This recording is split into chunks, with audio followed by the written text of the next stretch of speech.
Renungan Pagi Bersama Allah di Waktu Fajar oleh Ellen G. White, 14 Juli 2022. Mari kita berdoa. Tuhan Allah Bapa kami yang bertahta dalam kerajaan surga, Bapa yang penuh kasih, pencipta langit dan bumi, laut dan segala isinya, Bapa yang kami sembah melalui anak-Mu, Tuhan kami Yesus Kristus.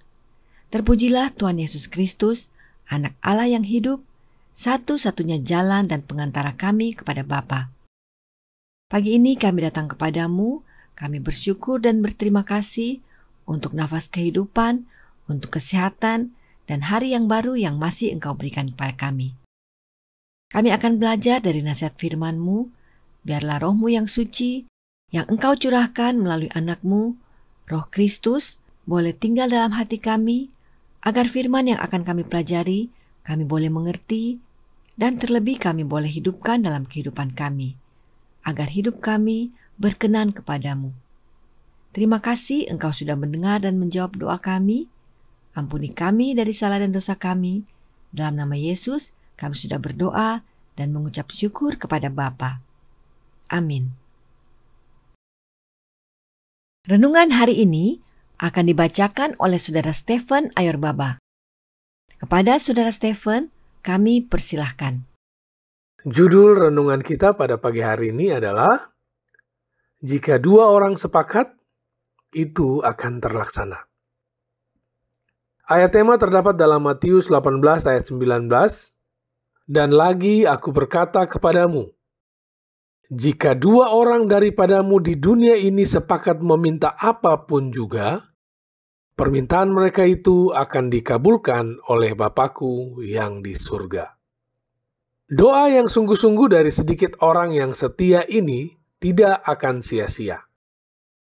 Ketika Tuhan tampil sebagai pembalas, Dia juga akan datang sebagai pelindung bagi semua orang yang telah memelihara iman di dalam kemurniannya dan menjaga diri mereka tidak ternoda dari dunia. Pada saat inilah Tuhan telah berjanji untuk membalaskan penderitaan umat pilihannya yang berseru kepadanya siang dan malam, meskipun Dia telah lama menanggungnya bersama mereka. Testimonis jilid 5 halaman 210. Berusahalah dengan sungguh-sungguh untuk persatuan. Berdoa untuk itu, bekerjalah untuk itu. Itu akan membawa kesehatan rohani, meninggikan pemikiran, memuliakan tabiat, pikiran yang terarah ke surga. Inilah yang menyanggupkan engkau untuk mengatasi keegoisan dan pikiran jahat, dan bahkan menjadi lebih dari pemenang melalui Dia yang mengasihimu dan yang memberikan dirinya untuk engkau. Salibkan diri, hargai orang lain lebih baik dari dirimu sendiri. Dengan demikian engkau akan dibawa ke dalam kesatuan dengan Kristus. Di hadapan alam semesta surgawi dan di hadapan gereja dan dunia, engkau akan memberikan bukti yang tidak salah lagi bahwa kamu adalah anak-anak Allah. Tuhan akan dimuliakan dalam teladan yang engkau berikan. Dunia perlu melihat mujizat yang mengikat hati umat Tuhan dalam kasih Kristen itu berhasil. Dunia perlu melihat umat Tuhan duduk bersama di tempat surgawi di dalam Kristus. Testimonis jilid 9 halaman 188. Tuhan memanggil umatnya yang setia, yang percaya kepadanya, untuk berbicara tentang keberanian kepada mereka yang tidak percaya dan putus asa. Semoga Tuhan menolong kita untuk dapat saling membantu dan untuk membuktikan Dia dengan menjalani hidup oleh iman. Testimonis jilid 8 halaman 12. Semoga Tuhan Yesus memberkati. Terima kasih atas penata layanan Saudara Stephen. Tuhan Yesus memberkati. Selamat pagi saudaraku dalam Tuhan. Ayat inti renungan hari ini diambil dari Matius 18 ayat 19. Mari kita baca kembali dan kita lanjutkan sampai ayat 20. Matius 18 ayat 19.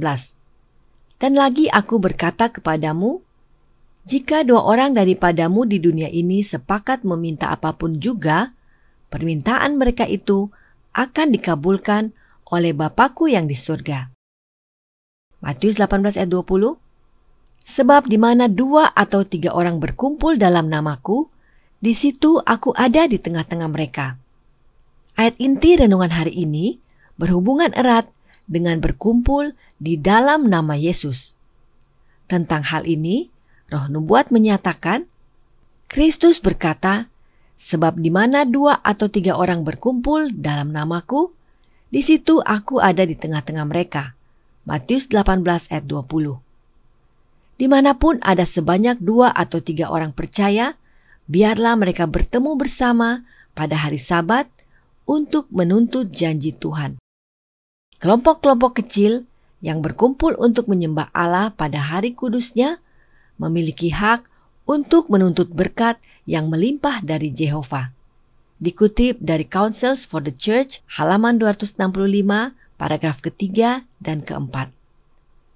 Kelompok kecil yang dimaksud terdiri dari 2-3 orang yang berkumpul di dalam nama Yesus. Maka Yesus berada di tengah-tengah mereka. Perhatikan penjelasan Roh Nubuat berikut ini.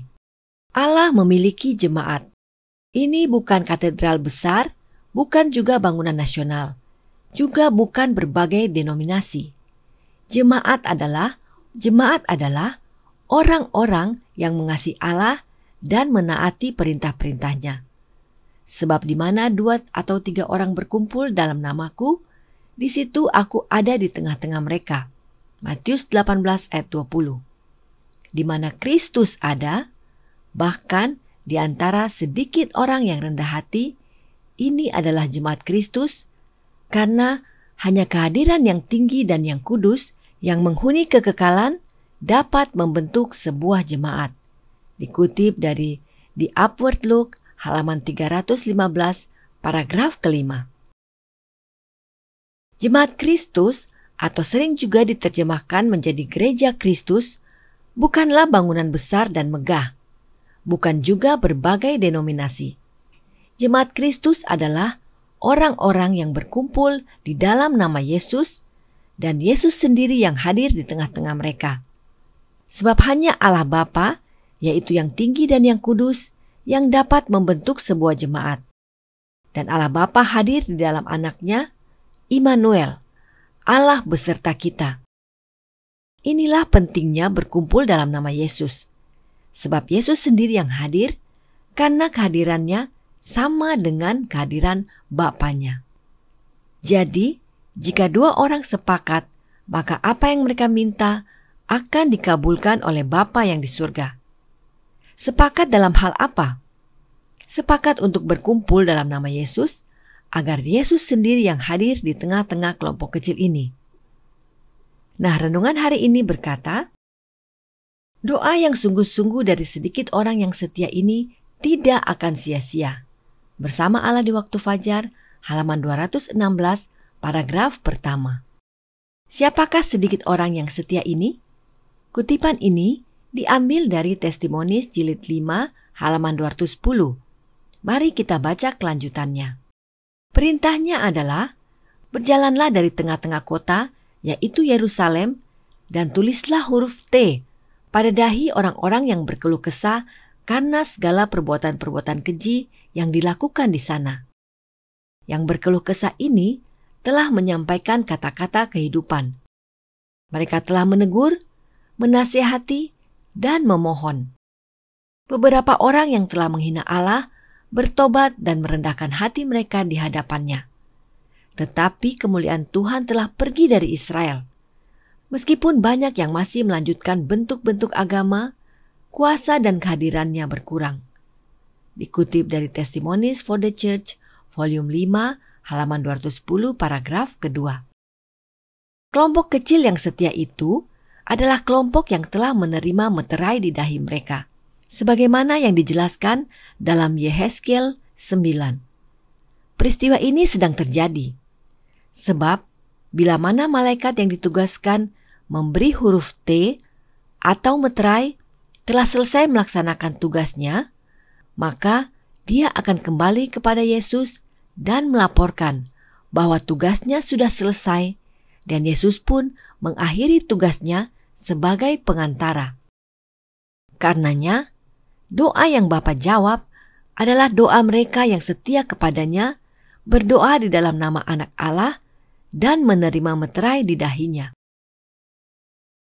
Pada bagian akhir renungan hari ini, mengutip dari buku Testimonis jilid 8 halaman 12. Mari kita baca kelanjutannya karena ada nasihat yang baik sekali bagi kita. Sebab untuk itulah kita berdoa. Kembalilah kepada Tuhan, kamu tawanan pengharapan. Carilah kekuatan dari Allah, Allah yang hidup. Tunjukkan iman yang teguh dan rendah hati pada kuasa-Nya dan kesediaannya untuk menyelamatkan. Dari Kristus mengalir aliran keselamatan yang hidup. Dia adalah sumber kehidupan, sumber dari segala kuasa. Karena dalam iman kita memegang kekuatannya, Dia akan mengubah secara luar biasa pandangan yang paling putus asa dan mengecilkan hati. Dia akan melakukan ini untuk kemuliaan nama-Nya. Testimonies for the Church, volume 8, halaman 12, paragraf pertama. Inilah doa kita dalam masa pemeteraian ini. Di tengah-tengah kemurtatan Israel rohani, kita hanya dapat berkeluh kesah karena segala perbuatan keji yang dilakukan oleh Israel rohani. Kita berkumpul dan berdoa di dalam nama Yesus agar kehadiran Yesus menjadi bagian kita, sebab Dialah sumber kehidupan dan sumber segala kuasa. Allah Bapa telah mengaruniakan hidup yang kekal di dalam Yesus Kristus, dan Allah Bapa telah memberikan segala kuasa, baik di sorga dan di bumi, kepada Anak-Nya. Maka, meskipun pandangan kita sepertinya tidak ada harapan, akan Yesus ubahkan menjadi penuh kemuliaan saat Dia datang kedua kali. Kiranya ini menjadi pembaharuan bagi kita semua, bahwa meskipun kita kelompok kecil, tapi kita sepakat berkumpul dalam nama Yesus dan berdoa dalam nama Yesus, maka tidak hanya Yesus yang hadir bersama kita, tapi Dia juga tinggal dalam hati kita oleh kehadiran Roh-Nya. Pemeteraian menjadi bagian kita. Tuhan memberkati. Saya bawa dalam nama Yesus. Amin. Mari kita berdoa. Tuhan Allah, Bapa kami yang bertahta dalam kerajaan surga, Bapa yang penuh kasih, Bapa yang kami sembah melalui anak-Mu Tuhan kami Yesus Kristus, kami bersyukur dan berterima kasih untuk nasihat firman Tuhan yang telah kami pelajari pagi ini. Terima kasih untuk janji-Mu, yaitu bila kami berkumpul, walaupun hanya 2 atau 3 orang, tapi kami sepakat untuk berkumpul dalam nama Yesus dan berdoa dalam nama Yesus, maka Yesus akan hadir bersama-sama dengan kami. Dan Yesus akan tinggal di dalam hati kami oleh kehadiran Roh-Nya. Biarlah kami boleh berdoa dan berkeluh kesah atas kondisi rohani yang terjadi saat ini, sehingga kami boleh dapat dimeteraikan. Biarlah Roh-Mu yang Engkau curahkan melalui anak-Mu, Yesus Kristus, Roh Kristus, boleh tinggal dalam hati kami, agar kami boleh menang melawan setiap pencobaan dan hidup kami berkenan kepadamu. Terima kasih Engkau sudah mendengar dan menjawab doa kami. Ampuni kami dari salah dan dosa kami. Dalam nama Yesus, kami sudah berdoa dan mengucap syukur kepada Bapa. Amin.